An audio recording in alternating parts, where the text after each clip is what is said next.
Bom dia, gente. Tudo bem? Então, hoje vamos começar com uma apresentação preparada por Luiz sobre um artigo bem interessante que faz uma comparação entre o Propensity Score, utilizando várias estratégias para sua aplicação, e uma estimativa baseada em regressão logística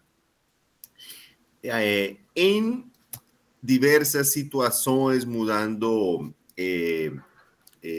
circunstâncias, né, a partir de uma simulação, como mudanças no tamanho da amostra, superposição dos propensity, dos valores, do valor do propensity score, e frequência diferente da prevalência da exposição, né? Este é um tema que eu acho muito interessante. De fato, este artigo é recente e responde uma pergunta que a gente pode se fazer, né? Em relação a qual seria o melhor método para obter uma estimativa, para ajustar, para controlar confusão ou confundimento, né? Sabendo que um método como o Propensity Score, por exemplo, ganhou muita... Sabendo que um método como o Propensity Score é bastante popular e parece relativamente sofisticado e chama atenção, né? Então, pode haver essa dúvida: o que eu escolho? Faço uma regressão, né? Ou eu preciso um método mais complexo, né? E aí, temas, né, como determinantes como o tamanho da amostra, né? Se eu tenho acesso a um pequeno banco de dados ou a um dado grande de vigilância, por exemplo, podem ser determinantes para inclinar, né, a decisão a um ou outro método. Então, acho que este artigo é bem interessante, um artigo publicado no Journal of Clinical Epidemiology, né? E quero agradecer a Luiz por sua disponibilidade, por sua dedicação para preparar esta apresentação. Luiz, por favor, fique à vontade. Oi, professor, eu que agradeço pela oportunidade. Podem ficar à vontade para estar interrompendo durante a apresentação no final. Então, como o professor disse, esse artigo ele se trata de uma comparação, né, entre um método de regressão logística, inclusive o título é esse, né, regressão logística. A regressão logística frequentemente tem uma performance melhor do que métodos com o uso do Propensity Score, especialmente para bases de dados, né, grandes, partindo, claro, de um estudo de simulação. Então, vamos lá. Uma preocupação quando nós estamos diante de estudos observacionais se refere a sempre como a gente pode estar controlando o fenômeno de confusão, já que esse tipo de estudo, né, é suscetível ao fenômeno de confusão. Isso sempre com o objetivo da gente estar focando na questão da inferência causal, que é justamente a estimação do efeito da exposição no desfecho. E aí existem diversos métodos que podem ser utilizados, né? Um deles, por exemplo, são as regressões, que são funções capazes de predizer uma variável dependente com base em um conjunto de variáveis independentes.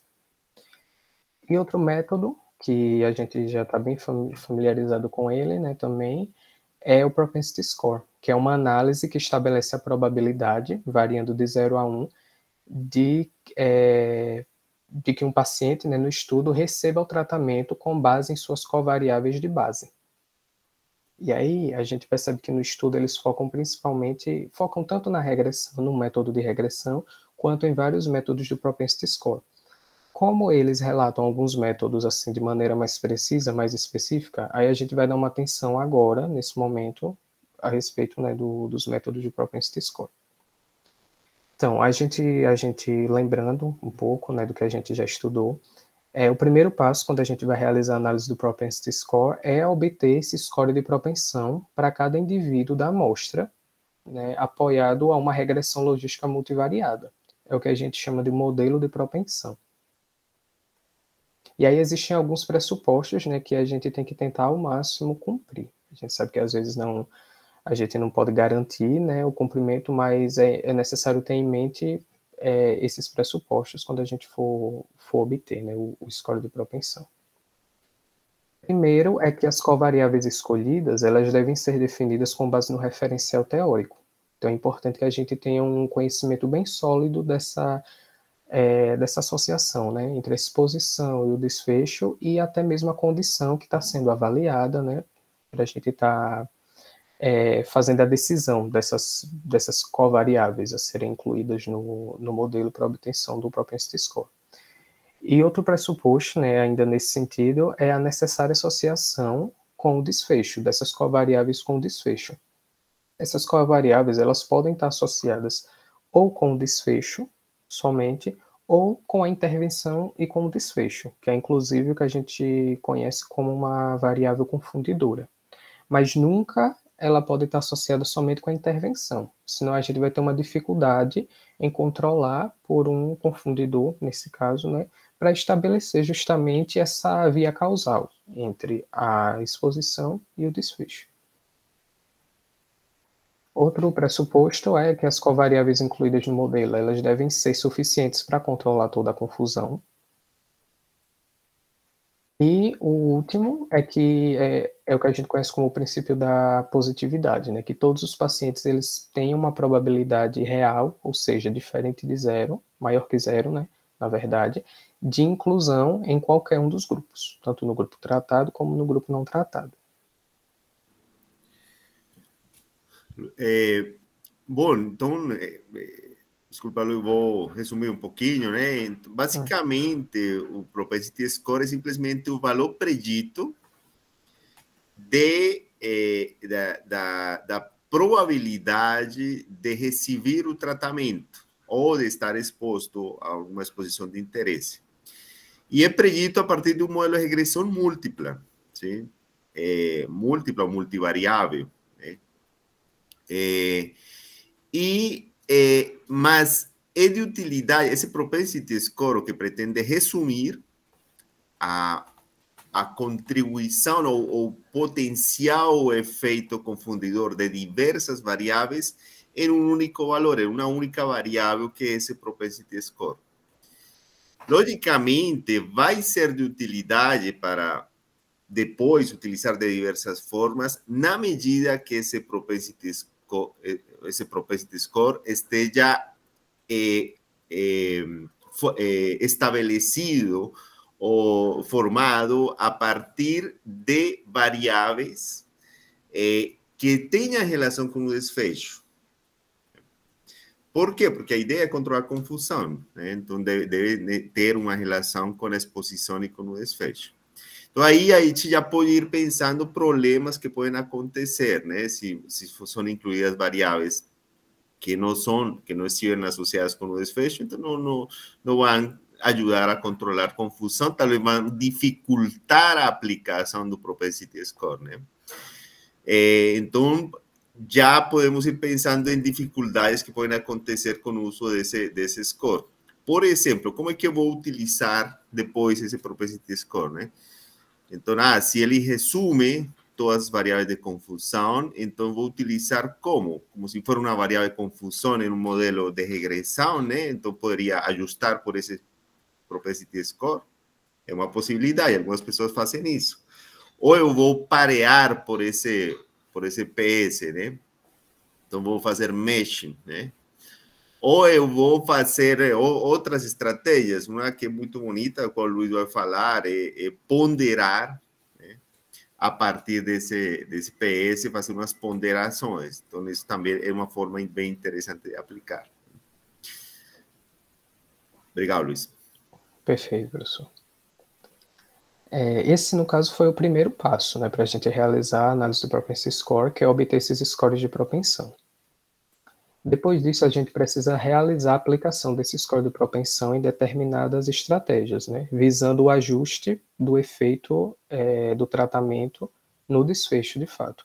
E aí, como o professor acabou de citar, existem diversas estratégias que podem ser utilizadas para utilizar, de fato, esse propensity score no controle da confusão.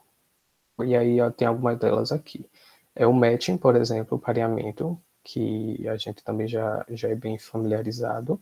A estratificação também, mas aqui eu vou focar principalmente nessas 4 estratégias, porque são justamente as 4 estratégias para controlar a confusão através do propensity score, que os autores desse estudo de simulação utilizam, que é o ajuste como variável, que é o PS-covariate, o nearest neighbor matching, que é o pareamento pelo vizinho mais próximo, o caliper matching, que é o pareamento por um calibrador, e a ponderação pelo inverso da probabilidade de receber o tratamento, que a gente abrevia, né, como IPTW em inglês.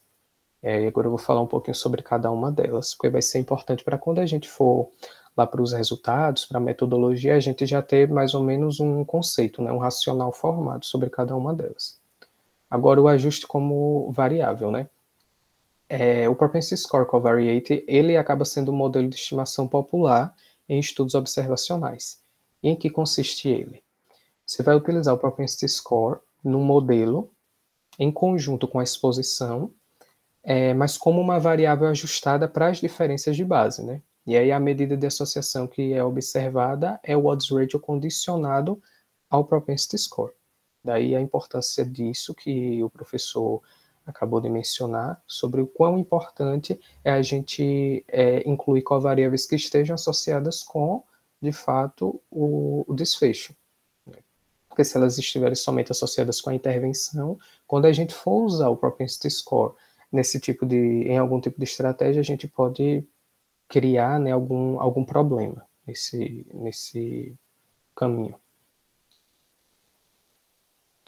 Outra estratégia também é o pareamento pelo vizinho mais próximo, que é a forma mais comum de pareamento utilizada e é muito, né, utilizada extensivamente por meio de estudos de simulação como esse.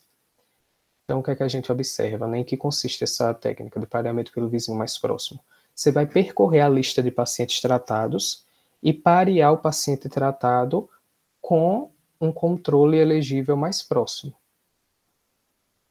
E aí, como a gente está lidando com a questão aqui de proximidade, requer, né, nesse caso, uma medida de especificação de distância, para a gente definir qual unidade tratada está mais próxima de uma unidade do controle, de uma unidade não tratada.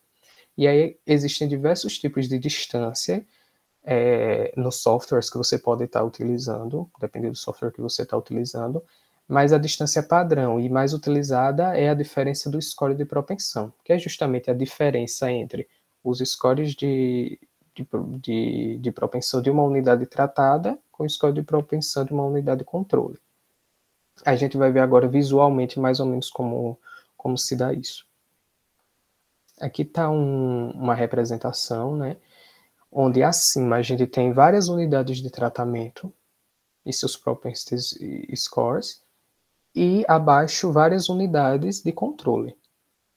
E graduando, a gente tem o propensity score que varia de 0 a 1, né? Nesse caso está variando de 0 a 0,8. O que é que acontece?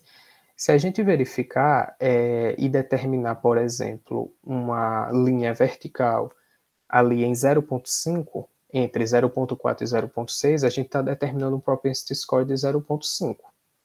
Então, se a gente traçar essa linha vertical, vários losangos de unidade de tratamento e de controle vão coincidir nessa linha. E é justamente isso que essa técnica faz. Analisando, você coloca no software a sua unidade de distância, que você vai estar aplicando, para realizar esse pareamento entre uma unidade de tratamento e uma unidade de controle. O que acontece nesse tipo de método é basicamente isso, mas pode acontecer também de algumas unidades não encontrarem um par, justamente porque o propensity score, né, varia de 0 a 1. E aí pode ser que uma unidade de tratamento, quando você trace essa linha de distância, ela não pareie com uma unidade de controle. E aí, nesses casos, esses dados, né, como está representado aqui nesses losangos um pouco mais claros, eles acabam sendo censurados, né, não sendo utilizados nesse caso. Outra técnica interessante também é o pareamento pelo calibrador. Ela é menos utilizada, é uma técnica menos utilizada, mas aí o pareamento pelo calibrador pode ser uma boa alternativa para também fazer o pareamento, assim como a técnica, né, o pareamento pelo vizinho mais próximo. Só que nesse caso, o pareamento pelo calibrador, ele garante que apenas unidades semelhantes sejam pareadas entre si. É aí que consiste, né? Um calibrador, para a gente definir mais ou menos, ele pode ser pensado como um anel, um círculo, um limite ao redor de cada participante tratado, que vai limitar a quais outros participantes vai ocorrer o pareamento. E esse limite, esse calibrador, ele pode ser baseado tanto no score de propensão, então, como eu falei agora, é 0,5, por exemplo. Pode ser um limite que eu estabeleço, ou eu posso integrar também a esse calibrador outras covariáveis. E aí é importante entender que justamente isso, né, que múltiplas variáveis podem ser fornecidas a esse calibrador para impor esses limites, né, de calibragem de maneira simultânea. E aí a gente vai ver agora uma representaçãozinha gráfica para ter um contexto assim melhor. Então, a gente tem aqui dois retângulos vermelhos, né, pontilhados, que representam justamente esses calibradores, dois calibradores. A gente tem esses círculos vermelhos que representam unidades tratadas. E os círculos em branco representando unidades controle, ou seja, unidades não tratadas. A gente tem uma linha, né, transversal passando pelas duas unidades de tratamento e tem outra linha transversal também passando pelas duas unidades de controle. Essas linhas elas vão representar a ordem do propensity score. Então, na esquerda, a gente tem um propensity score menor do que à direita. Então, esse círculozinho vermelho à esquerda, ele vai ter um propensity score menor do que o do círculozinho à direita, essa unidade de tratamento. E essas setas bidirecionais, elas representam o matching. Então, o que é que acontece? Quando a gente estabelece um calibrador, que é justamente esse retângulo vermelho pontilhado, a gente percebe que ele limita dentro dele uma unidade de tratamento e uma unidade de controle. Então, a gente observa que dentro dos limites do calibrador, que a gente determinou, novamente, que pode ser o próprio score de propensão que a gente obteve, ou a gente pode integrar ele a alguma covariável, dentro desse limite ocorreu um pareamento, nesse caso da figura da esquerda. Então, ocorreu um pareamento entre uma unidade de tratamento e uma unidade de controle. Já na da esquerda, a gente percebe que o limite dele não agregou uma unidade de controle, na verdade, dentro dele. E aí, nesse caso, não ocorreu um matching, né? Um pareamento de acordo com o calibrador. Naquele da direita, né? Isso. Da direita. No da direita. Uhum. Talvez esta figura também ajude a entender a diferença com o vecino mais próximo, né? Porque no vecino mais próximo procura o controle mais próximo, só que pode não ser tão próximo, né? Não, se quiser deixar na outra figura, aqui se estabelecem alguns limites, né? Aquele do lado direito não encontrou seu controle nesse espaço definido, né, por esse calibrador, por esse valor, né, de limite de distância.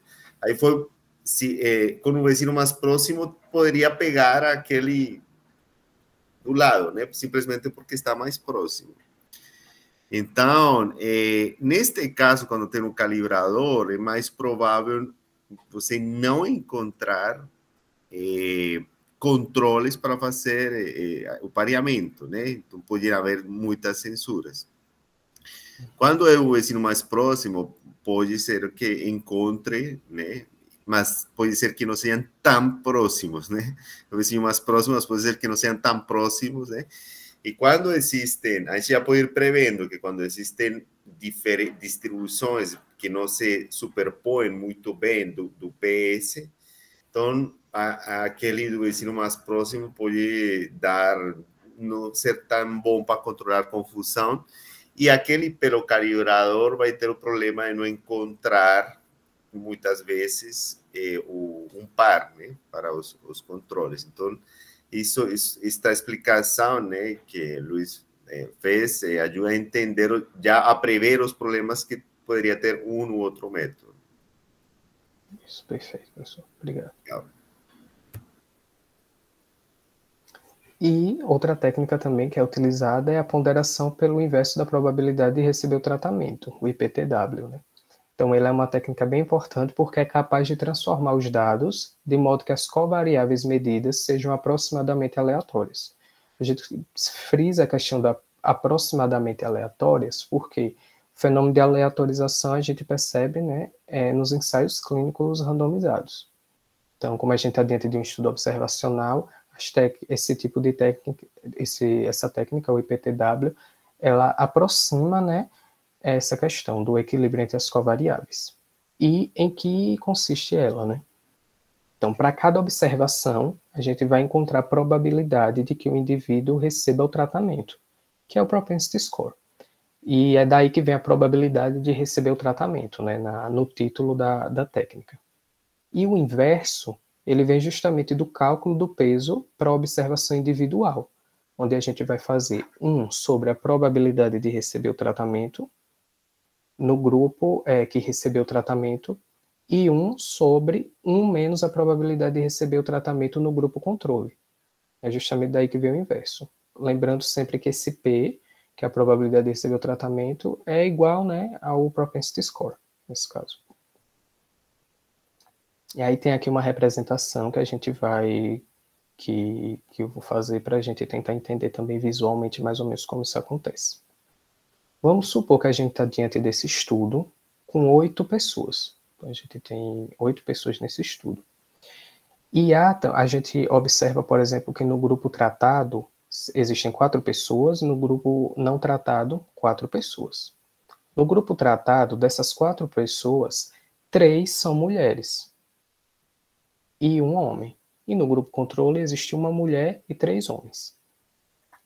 Vamos supor que, nesse caso aqui, o que é que a gente está vendo? A gente está estratificando essa análise de acordo com o gênero. Vamos considerar, então, que o gênero ele é uma covariável importante, nesse caso, mas confundidora. Por quê? Porque ela está associada ao desfecho, nesse caso hipotético, mas acaba que ela também está relacionada com a intervenção. Por quê? Porque a probabilidade de uma mulher receber o tratamento é 3 vezes maior do que a do homem, nesse caso. Então, a gente percebe que há uma associação entre o gênero e a intervenção, porque as mulheres receberam mais do que os homens, e, consequentemente, nesse caso hipotético, né, vamos supor que também há uma correlação com algum desfecho, frente a alguma condição, né, de saúde importante. Então, a gente verifica que, nesse caso, o gênero, ele funciona, vamos dizer assim, como a gente falou naquela apresentação passada sobre viés de seleção, o gênero aqui ele funcionaria como uma backdoor, né, uma porta de trás, que acabaria criando um caminho além do caminho habitual, que é a front door, que é a porta da frente da inferência causal, entre a exposição e determinado desfecho. Então, a gente precisa controlar isso de alguma maneira, né? E a forma que a gente vai controlar isso é através da ponderação pelo inverso da probabilidade de receber o tratamento, aplicando pesos a cada um dessas subpopulações. Então, vamos... Então, esse exemplo está muito bom e bem importante que a gente preste atenção.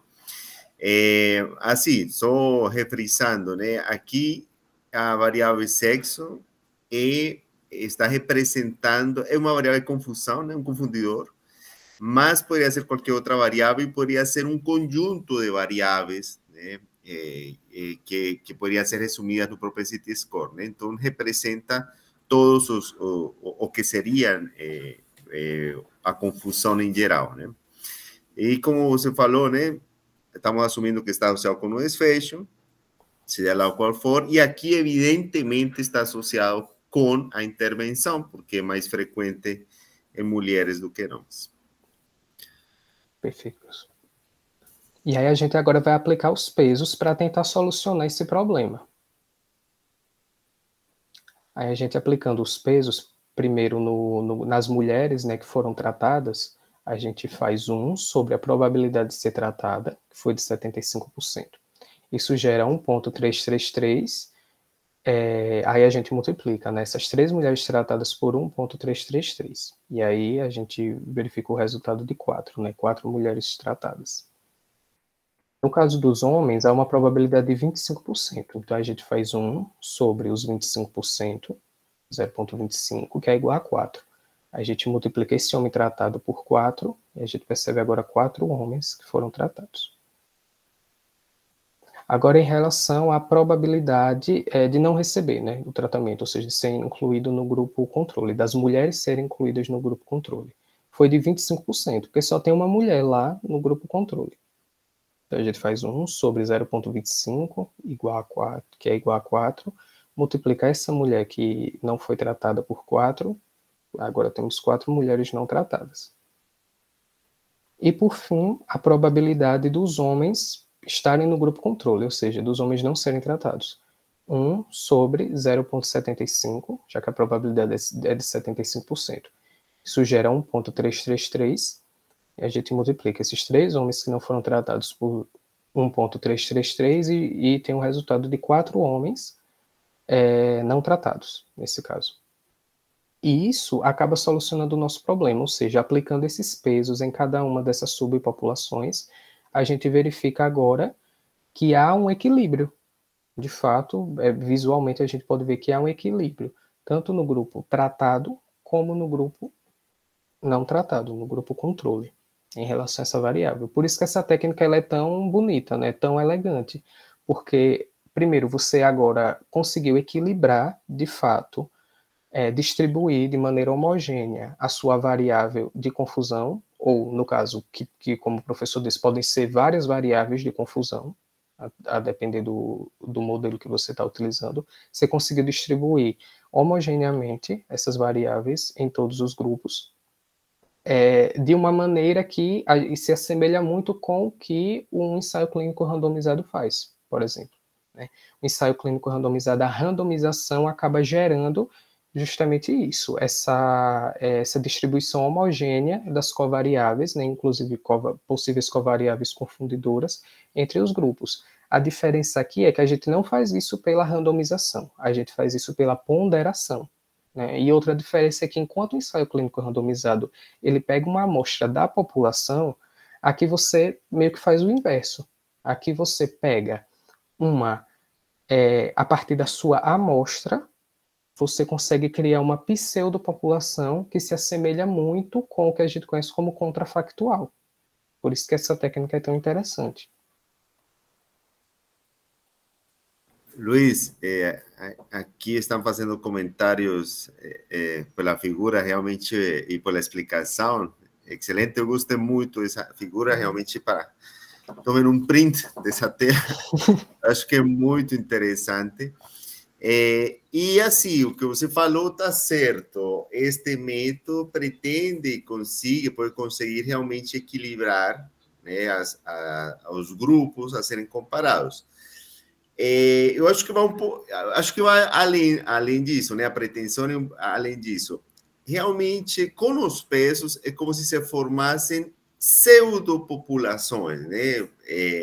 E veja uma coisa bem interessante, aqui no grupo tratado no final, né, o pseudogrupo formado, o grupo tratado, acaba tendo 4 mulheres e 4 homens, que é a população inicial, né?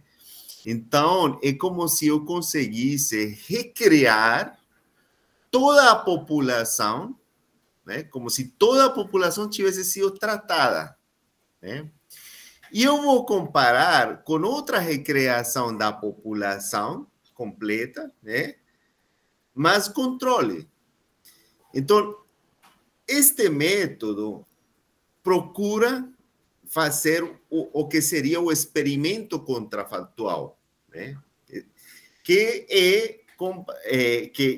seria que toda a população tivesse sido tratada e comparar ela com toda a população não ter sido tratada. Então, aí também, né, uma beleza, né, nesse método. Né? Logicamente que podem haver alguns probleminhas, às vezes com alguns valores extremos, às vezes os pesos acabam sendo erráticos, às vezes, quer dizer, não é que seja um método perfeito, mas a ideia é sensacional, é muito interessante. Agora, em um ensaio clínico, uma visão de um ensaio clínico é que eu vou fazer como uma amostragem da população como um todo e eu trato, né? E comparo com outra amostra que também representaria a população como um todo, né? mas essa é também pretende, né, se aproximar ao que seria esse experimento contrafactual, né, mas a partir de fazer amostragem de grupo, para tratar e para não tratar, né. Mas aqui, como já falei, né, este método pretende emular completamente o que seria esse experimento contrafactual, incluindo toda a população. Isso é bem bacana, interessante. Obrigado, Luiz. Continua. Valeu, professor. Pronto, pessoal. Agora que a gente entendeu, né, de fato, essas 4 técnicas, mais ou menos, foram apresentadas, que são as técnicas que vão ser utilizadas, os métodos, né, que vão ser utilizados lá na parte da metodologia, dos resultados desse estudo de simulação. Mas antes disso, né, é importante a gente falar um pouco que, apesar da popularidade que cresceu durante os últimos anos, com o uso do Propensity Score para controle de confusão, o seu uso pode ser inapropriado devido a algumas desvantagens também. É justamente isso que os artigos, esse artigo de simulação acaba focando, né? Então, vamos entender o porquê primeiro esse método ele é popular, né? Primeiro, suas vantagens. Então, ele é popular porque ele acaba fornecendo uma observação mais intuitiva quanto ao equilíbrio entre os grupos, visualmente, né, mesmo. Ele acaba reduzindo o p-hacking, pois ele utiliza covariáveis sem levar em conta a significância estatística, diferente do que acontece em alguns modelos nos modelos de regressão, onde a gente leva muito em consideração a questão do valor de P. Então, aqui a gente acaba utilizando justamente o score de propensão para isso. E pode emular um ensaio clínico, né, desde que todos os confundidores sejam incluídos no modelo de estimação do propensity score. Então, como eu havia dito agora no IPTW, parece muito com o que ocorre, né, a ponderação acaba tendo quase, né, posso dizer até o mesmo efeito do que a randomização, né, dadas as diferenças, né, de amostragem, claro. E as desvantagens, né, que faz com que o uso possa ser inapropriado muitas vezes. Primeiro que o processo de pareamento acaba excluindo alguns dados da análise, como a gente viu lá naquele gráfico, naquela representação do pareamento pelo vizinho mais próximo, onde alguns dados, né, alguns losangos ali à esquerda ficaram censurados porque não encontraram um par.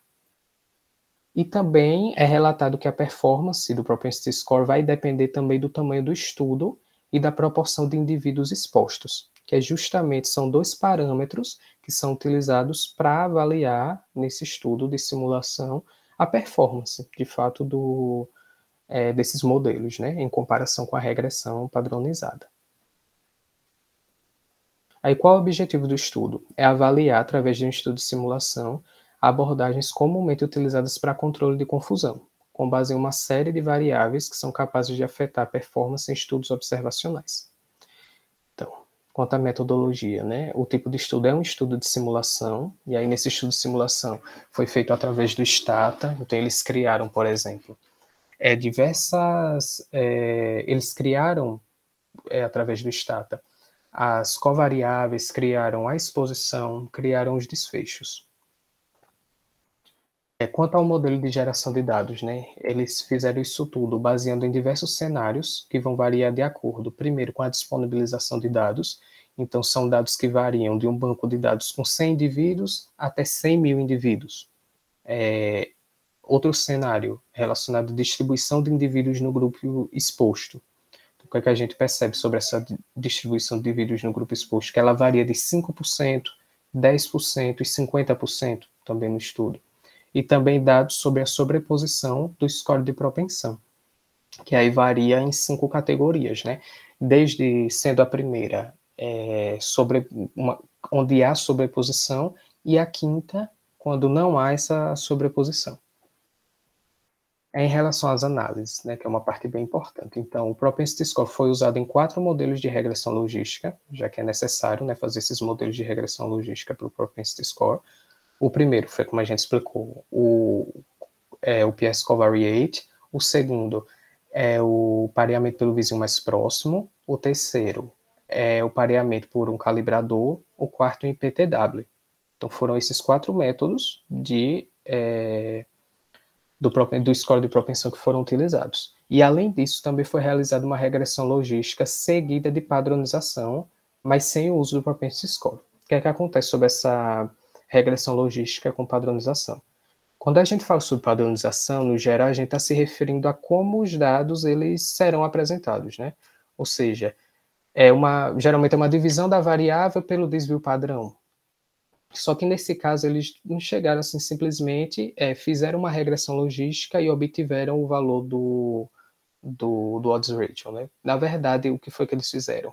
Eles utilizaram a fórmula de regressão, incluíram as covariáveis de ajuste, que foram as covariáveis que eles utilizaram através do Stata, e a partir disso eles obtiveram um modelo capaz de prever o risco para a ocorrência do desfecho. E aí, supondo que cada indivíduo, nesse caso analisado, foi exposto e não exposto à intervenção, ao fator de risco, nesse caso. E aí, depois, esse odds ratio, que eles chamam de odds ratio marginal, foi obtido, né? E aí é justamente isso que a gente estava falando agora. A tentativa de obter esse odds ratio marginal é para tentar emular o que seria o parâmetro populacional real, ou seja, uma situação em que haveria uma comparação de toda a população exposta versus toda a população não exposta, que é o que a gente chama de contrafactual. Professor, se quiser adicionar alguma coisa em relação a isso, não sei se ficou... Perfeito, claro. Luiz. É isso, né? Utilizar a regressão logística, como a gente já falou em outros momentos, né? O uso da regressão logística, incluindo as covariáveis pertinentes, etc. Mas utilizar o predict, né? Ou seja, predecir o valor do desfecho, se todos estivessem expostos. Então, tem uma forma de utilizar, né? A gente pode utilizar essa fórmula da regressão logística para predizer o que aconteceria se essa variável exposição seria igual a 1, né? Exposto em todos, considerando todos os valores das covariáveis. E vamos fazer agora a predição, mas mudando esse tratamento para 0. Né? Dá para fazer manualmente, né? Até no Excel aí, aplicar a fórmula logística, se é 0 o tratamento versus se é 1. Né? E aí teríamos valores, então, preditos, quantos... e poderíamos sumar do total de pessoas tratadas, quantos eventos aconteceriam e, entre os não tratados, quantos eventos aconteceriam. E com isso, e com os N's, né, fazemos uma tabelinha 2x2 e calculamos risco relativo ou odds ratio, né, qualquer outra coisa, qualquer medida, mas como um todo, né, como se fosse um experimento contrafactual. Então, a isso corresponde essa estandarização, essa padronização depois da regressão. E que é importante a gente diferenciar do que a gente muitas vezes chama de padronização, que é simplesmente dividir pelo desvio padrão uma variável, né? Mas isso é outro contexto. Obrigado, Luiz. Em relação à inferência, né, ela foi analisada, como eu acabei de dizer, com base no odds ratio marginal, que ele chama, que é uma medida da exposição a nível populacional, tanto para os modelos 2, 3, 4 e 5. Então, como a gente precisa utilizar a regressão logística nos métodos de propensity score, então nos modelos 2, 3 e 4, que se refere ao propensity score, foi utilizado. E aí ele fez um modelo 5, que foi isolado, né, a regressão logística seguida de padronização isolada, para estar com base, e os resultados, né, fornecidos foram o odds ratio marginal. Já no modelo 1, que é o PS Covariate, o que foi visto foi o odds ratio condicional, nesse caso. Então, assim, o fato de ter calculado quer dizer, de ter feito essa estandarização, essa padronização, é porque o que se quer é esse odds ratio que aconteceria nesse experimento contrafactual onde todo mundo estivesse exposto versus todo mundo não estivesse exposto. Por isso, essa ideia da padronização. E também para poder fazer comparável com outros métodos, como o IPT W, né? Que a gente já falou que estima diretamente esse ratio marginal, né? Então, para poder fazer essa comparação com outros métodos. Perfeito. E aí ele avaliou cada um desses métodos com base em algumas medidas de desempenho, que foram 5 medidas de desempenho que foram utilizadas. O erro absoluto médio, o viés, a cobertura e o modelo. Desculpa, aqui na verdade foram 4, né? O erro absoluto médio, o viés, a cobertura e o poder. E aí a gente vai ver cada uma delas agora, os resultados. Pronto. Aqui, quando a gente vê assim de cara, assusta um pouco, né? Mas vou tentar explicar mais ou menos como se deu. Aqui à esquerda, o tamanho amostral. Então, como a gente viu, um dos parâmetros utilizados foi a disponibilidade dos bancos de dados, né? Variando de 100 a 100 mil.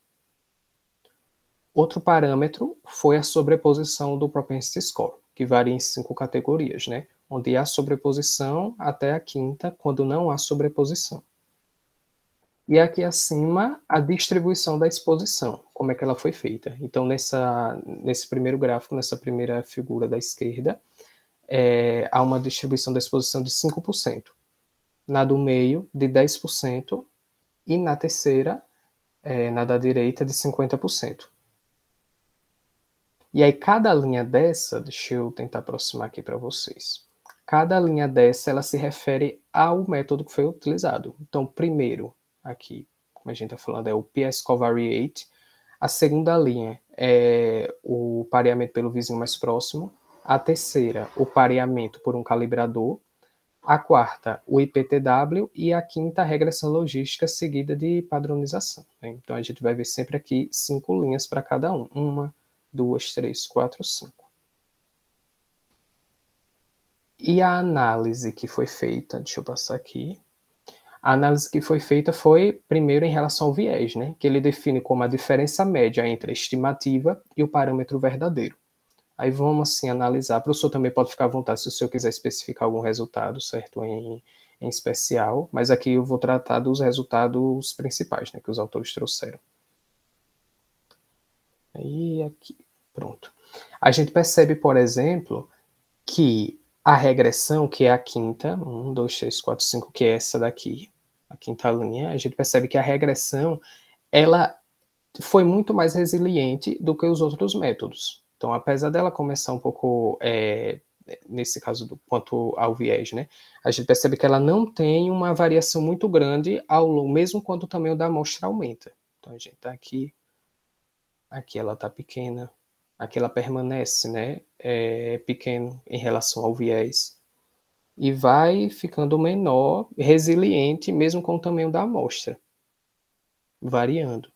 Diferente, mesmo com o tamanho da amostra variando, e mesmo com a sobreposição também variando. O que a gente percebe que não ocorre necessariamente com o IPTW, que é que apresenta alguns valores um pouco mais discrepantes quanto ao viés. Então, a gente percebe que conforme há um aumento da sobreposição, né, quando há um aumento da sobreposição, a gente percebe que há um aumento também do IPTW, aqui, chegando até mesmo a passar, né, aqui do ponto de corte 2, nesse caso. Então, o primeiro dado que a gente verifica é esse, que é bem importante. Isso acaba... Me lembra o amarelo? O que é o amarelo? O amarelo é o PS Covariate, o primeiro. Esse é o que é pior aí, né? E aí o regressão, o IPTW parece ter um bom desempenho aí com o tamanho da amostra pequeno, né? Isso, com o tamanho das amostras pequenas. Mas aí, conforme a amostra acaba aumentando, aqui vai de 100, né, a 100 mil, a gente percebe que ele vai aumentando também, a questão do viés, né? Tem uma coisa interessante aí, eu queria comentar. Por que razão aumentar o tamanho da amostra, o IPTW, né, perde esse desempenho? Aí ele não explica exatamente, mas eu acho que tem uma justificativa. E é a seguinte, quando a probabilidade de receber o tratamento fica muito pequena, é pouco provável você conseguir pessoas que tenham ficado nesse grupo, né? Mas quando você consegue, o peso dessas observações tem que ser muito grande. Então, se a probabilidade, olha isso, se a probabilidade de receber o tratamento for 50%, o peso vai ser de 2, né? O inverso é 2. Mas se a probabilidade é de 1%, o peso vai ser de 100, né? Se a probabilidade é de 0,01, assim, estamos já falando de um peso em milhares, etc., né? Então, poucas observações poderiam ganhar muito peso. Esse é o probleminha do IPTW, né? Que poderia ganhar muito peso.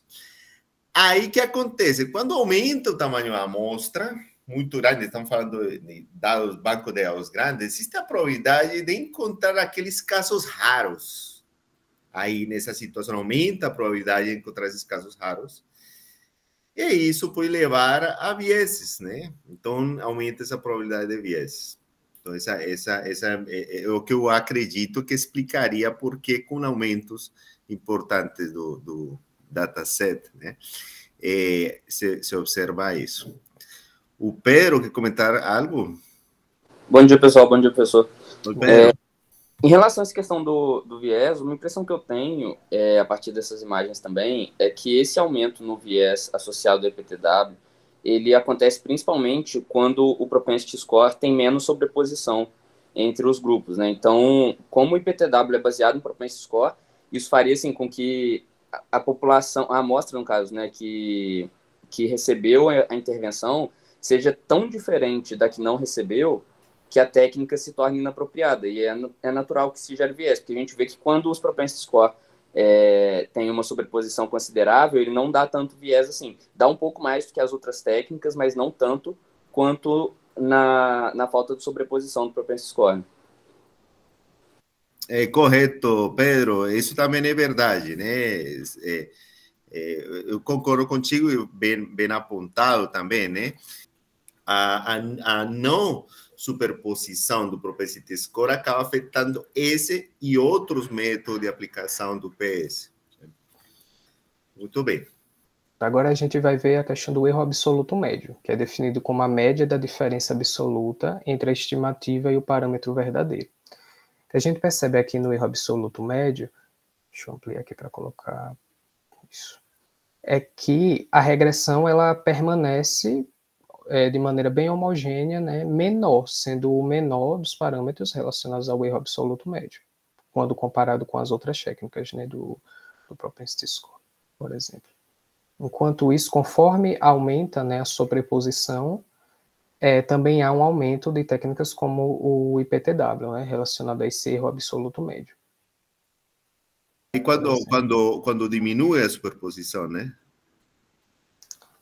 Quando diminui a sobreposição, é non-overlapping, isso. Desculpa, é quando diminui a sobreposição, há um aumento desse erro absoluto médio no caso do IPTW. Enquanto isso, a regressão acaba performando melhor, né, nessas situações. Isso afeta todo, né, o que comentou Pedro, né? Isso afeta realmente a todos os métodos que utilizam PS, né? Isso tanto, né, para variando também a distribuição da exposição. A gente vê que o comportamento é semelhante também, né? Em situações de 5%, de 10% e de 50% também. Isso é um dado interessante. Em relação ao poder, né, que é a proporção de interação onde o valor nulo foi rejeitado quando na verdade era falso. A gente percebe que a regressão aqui ela acaba tendo um poder maior em várias situações também, né? Muitas vezes, em alguns casos, né, o IPTW e outros métodos de propensity score se equiparam a ela, conforme também o tamanho da amostra acaba aumentando, mas a gente percebe que quando a gente analisa isoladamente o IPTW, ele também acaba tendo uma redução conforme a sobreposição, né, diminui também, aqui em praticamente todos os casos também há, né? Mas eu acredito que em relação ao poder, o IPTW ele acaba se comportando relativamente bem também, né, junto com alguns outros métodos. Acho que o método aqui que seria mais prejudicado talvez fosse o PS covariate, porque ele chega até mesmo a não ocorrer em alguns casos, né? De tamanho de amostra um pouco maior. Isso nos 3 casos, né? Na distribuição de exposição de 5, 10 e 50%. Em relação à cobertura, que é a proporção de intervalos de confiança de 95% para estimativa, com base em uma aproximação normal, que contém um parâmetro verdadeiro, a gente percebe também que muitas vezes a regressão, né, padronizada, ela performa também bem, mas também sofre com o IPTW acaba sofrendo também com esse problema em comparação com outros métodos, né, de matching, ficando muito atrás dos outros métodos de matching conforme o tamanho da amostra varia, né, aumenta, e também conforme a sobreposição também diminui. Isso tanto para a amostra de 5%, né, a prevalência de 5%, de 10% e de 50%.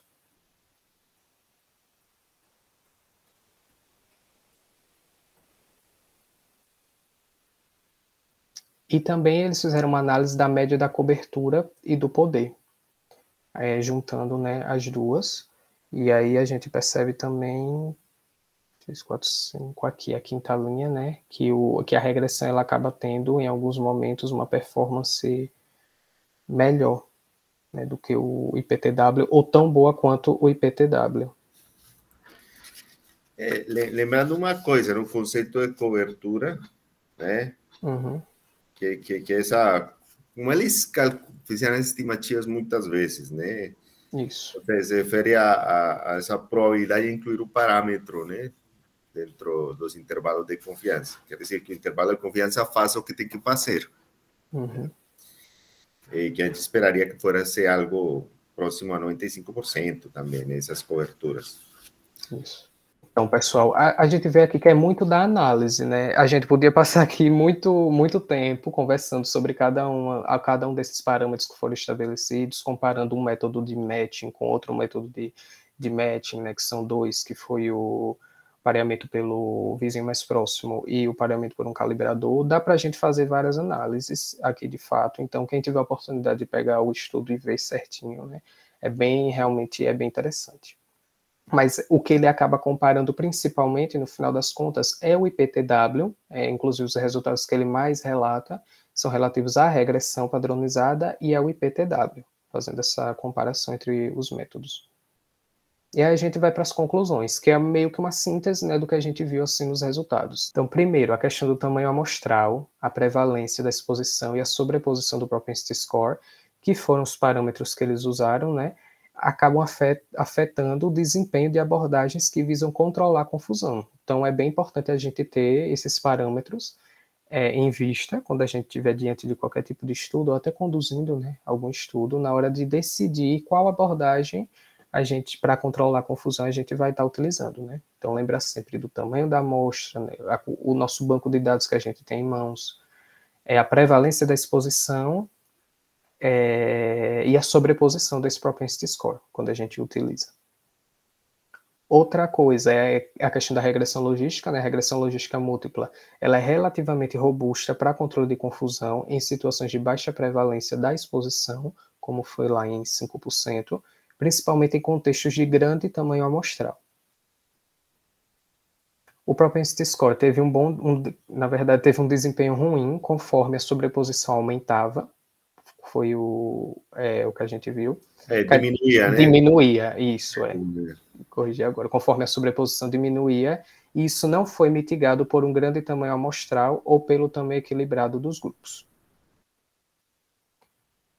E o IPTW ele acabou tendo um bom desempenho geral em situações de pequeno tamanho amostral, quando a gente compara, né, com situações de grande tamanho amostral, o que manifesta alguns problemas em grandes tamanhos amostrais, que foi o que o professor falou, né, a hipótese que foi lançada foi essa. Eu acho assim que, para concluir, para tentar fechar, assim, o estudo dele é bem importante porque ele utiliza de fato esses métodos de simulação, coloca vários cenários, e é bem importante não necessariamente a gente decorar, vamos dizer assim, mas a gente ler, entender, aplicar o racional, o raciocínio né, clínico, estatístico nesse caso, e quando a gente estiver diante de algum estudo, ou conduzindo, a gente tentar utilizar esse artigo até mesmo como um guia do que a gente vai fundamentalmente, né, fazer, levando em conta o tamanho amostral, a prevalência da exposição, a sobreposição do propensity score, né? Como eles acabam afetando, ter essa noção de que, de alguma maneira, eles afetam o desempenho, né, dessas abordagens, e a gente tem que tomar a melhor decisão, tendo em vista os dados que a gente tem disponibilizados, né? Então, para isso, a gente tem que conhecer esses dados para ter um pouco mais dessa noção. E foi isso, essas foram algumas referências que foram utilizadas, e acho que é isso, professor. Acabou aqui. Luiz, excelente apresentação. Realmente você conseguiu explicar de uma forma muito didática esses métodos que parecem de entrar, ficaram bastante complexos, mas você explicou muito bem. Assim, eu queria só refletir né, em relação à aplicabilidade, né, destes estudos. E que muitas vezes a gente escuta de um método mais sofisticado, com um nome mais bonito, etc., a gente acha que é melhor, né? Por defeito é melhor. Mas aqui vemos, por exemplo, que uma regressão logística simples pode levar a uma estimativa que pode ter um melhor desempenho com grandes bancos de dados. E o PS acaba tendo utilidade. Assim, qual a lógica de utilizar o PS? Preferir o PS em algumas circunstâncias. Eu considero que seria em situações onde temos pequenos tamanhos de amostra, ou relativamente pequenos tamanhos de amostra, onde temos poucos eventos, talvez, e é complicado fazer um modelo múltiplo, porque lembrem dos problemas, por exemplo, o sobreajuste, de incluir muitas covariáveis em um modelo quando temos poucos eventos, por exemplo. Então, nessas situações, pode haver um sobreajuste, né? Se houver muitas covariáveis. Mas se o banco de dados é grande, essa não seria uma preocupação. Mas quando os desfechos são relativamente poucos comparado com as covariáveis, essa estratégia reduz, né, todas essas covariáveis a uma única covariável a ser ajustada, né, o PS, e acabaria então tendo essa, levando a, se chama mais eficiente, né, a análise, né, e levando a melhores propriedades, né, estatísticas, né, estimativas. Mas não são perfeitos e tem problemas essa aplicação do PS, né? Além de questões conceituais, como acabar incluindo variáveis que não devia incluir, né? Também no momento da aplicação não encontrar o par, né? Os pesos extremos que podem acontecer, se não existe uma superposição boa entre os PS, né? Existem vários problemas que podem acontecer, né? Então, é importante saber estas coisas para tomar uma decisão e não acreditar que um método, por defeito, vai ser melhor do que outro. Bom, Luiz, muito obrigado. Aqui estão fazendo excelentes comentários da tua apresentação. Aqui, Kelly, Tatiane, Gustavo, Paula, Letícia, Kaique, Andrea, Pedro. Excelente, Luiz. Muito bem. Muito obrigado, Luiz. Vou parar aqui. Eu que agradeço, professor. E obrigado também, pessoal. Vocês são muito gentis.